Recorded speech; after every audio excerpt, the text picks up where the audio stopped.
Hello दोस्तों, JRDS का answer में आप सबका स्वागत है। आज हम टेंस के भाग प्रेजेंट टेंस के बारे में पढ़ेंगे। इससे पहले हमने प्रेजेंट टेंस के बारे में उसकी परिभाषा और उनके भेद को इससे पिछली वाली वीडियो में बता दिया है। अब हम इस वीडियो में प्रेजेंट टेंस के भाग के बारे में पढ़ेंगे और उनकी परिभाषाएं और सेंटेंस को पहचानना सीखेंगे। प्रेजेंट टेंस मुख्यतः 4 प्रकार का होता है। पहला present indefinite tense, present continuous tense, present perfect tense, present perfect continuous tense. Present indefinite tense को हिंदी में अनिश्चित वर्तमान काल कहते हैं। प्रेजेंट कंटीन्यूअस टेंस को सतत वर्तमान काल कहते हैं। प्रेजेंट परफेक्ट टेंस को पूर्ण वर्तमान काल कहते हैं। इसी प्रकार प्रेजेंट परफेक्ट कंटीन्यूअस टेंस को पूर्ण सतत वर्तमान काल कहते हैं। प्रेजेंट इंडेफिनिट टेंस जो है, इसकी पहचान यहाँ पर ता है, ती है, ते है। यानी प्रेजेंट इंडेफिनिट टेंस की जो पहचान है, उसके शब्दों को यानी उसके वाक्य को हम कैसे पहचानेंगे कि ये प्रेजेंट इंडेफिनिट टेंस है, तो हमें उसकी परिभाषा जाननी होगी। तो जिस हिंदी वाक्य के क्रिया के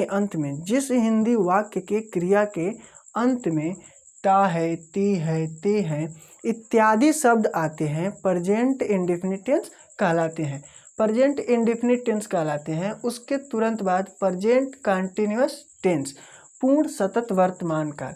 इसकी जो पहचान होती है, इसकी जो परिभाषा होती है, देखेंगे रहा है, रही है, रहे है। यानी जिस हिंदी वाक्य के क्रिया के अंत में रहा है, रही है, रहे हैं शब्द आते हैं, प्रेजेंट कंटीन्यूअस टेंस कहलाते हैं। प्रेजेंट कंटीन्यूअस टेंस के बाद प्रेजेंट परफेक्ट कंटीन्यूअस टेंस की पहचान देखेंगे। पूर्ण वर्तमान काल। अब इसकी हिंदी जो पहचान यानी इसकी परिभाषा है, जिस हिंदी वाक्य के क्रिया के अंत में चुका है, चुकी है, चुके हैं तथा या है, ई है, ए है इत्यादि शब्द आते हैं, तो प्रेजेंट परफेक्ट टेंस कहलाते हैं। प्रेजेंट परफेक्ट टेंस कहलाते हैं। प्रेजेंट परफेक्ट टेंस के तुरंत बाद प्रेजेंट परफेक्ट कंटीन्यूअस टेंस, जिसे हिंदी में पूर्ण सतत वर्तमान काल कहते हैं।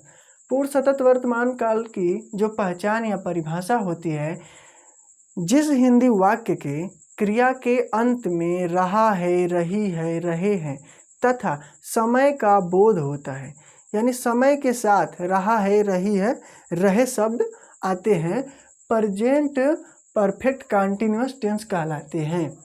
प्रेजेंट परफेक्ट कंटीन्यूअस टेंस कहलाते हैं। प्रेजेंट परफेक्ट कंटीन्यूअस टेंस में जो समय का बोध होता है, निश्चित समय और अनिश्चित समय, एक निश्चित समय और एक अनिश्चित समय का बोध होता है। उसी के साथ हम इस टेंस को पहचानेंगे, जिसमें रहा रही तो होगा और समय भी दिया होगा। जिसमें समय और रहा रही दोनों हो, प्रेजेंट परफेक्ट कंटीन्यूअस टेंस कहलाता है। अब प्रेजेंट परफेक्ट कंटीन्यूअस टेंस देख लिए। अब हम प्रेजेंट इंडेफिनिट की तरफ फिर चलते हैं। प्रेजेंट इंडेफिनिट या निश्चित वर्तमान काल, अनिश्चित वर्तमान काल। प्रेजेंट इंडेफिनिट मुख्यतः कुल 4 प्रकार का होता है। यानी प्रेजेंट इंडेफिनिट टेंस यह मुख्यतः 4 प्रकार का होता है। अब हम इसमें पहला जो देखेंगे, पहला अफर्मेटिव सेंटेंस है। अफर्मेटिव सेंटेंस सकारात्मक वाक्य। दूसरा निगेटिव सेंटेंस नकारात्मक वाक्य। इंट्रोगेटिव सेंटेंस फर्स्ट, प्रश्नवाचक प्रथम। Interrogative second, WH type sentence यानी प्रश्नवाचक द्वितीय। प्रश्नवाचक फर्स्ट और प्रश्नवाचक द्वितीय में अंतर केवल इतना है कि प्रश्नवाचक प्रथम के हिंदी वाक्य के पहले ही प्रश्नवाचक शब्द आते हैं और इंट्रोगेटिव सेकेंड में जो है प्रश्नवाचक द्वितीय, उसके अंतर्गत यानी हिंदी वाक्य के क्रिया के हिंदी वाक्य के बीच में प्रश्नवाचक शब्द आते हैं, इंट्रोगेटिव सेंटेंस यानी प्रश्नवाचक द्वितीय कहलाते हैं।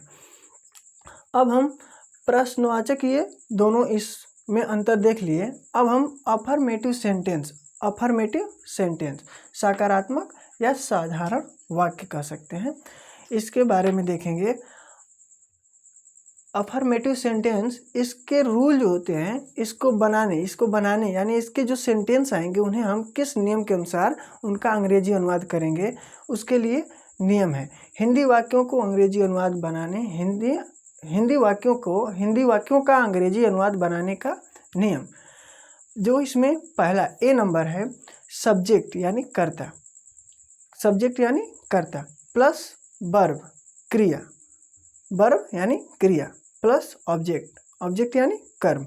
यह प्लूरल सब्जेक्ट के साथ प्रयोग करेंगे इसको।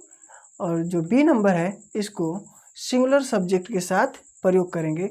सब्जेक्ट प्लस वर्ब में यस या ईएस प्लस ऑब्जेक्ट, यह सिंगुलर सब्जेक्ट के साथ प्रयोग होगा। अब हम ये तो देख लिए कि ये हमारे पास नियम है, लेकिन इसमें सब्जेक्ट क्या होता है, वर्ब क्या होता है, ऑब्जेक्ट क्या होता है, प्लूरल सब्जेक्ट क्या है, सिंगुलर सब्जेक्ट क्या है, सबसे पहले इसको डिस्कशन करेंगे, इसको देखेंगे, तब हम हिंदी वाक्यों का अंग्रेजी अनुवाद बनाना सीखेंगे। इससे पहले हम देख लें कि सब्जेक्ट किसे कहते हैं, सब्जेक्ट यानी कर्ता किसे कहते हैं। तो सब्जेक्ट की जो परिभाषा है, कार्य को करने वाला व्यक्ति ही कर्ता कहलाता है। कार्य को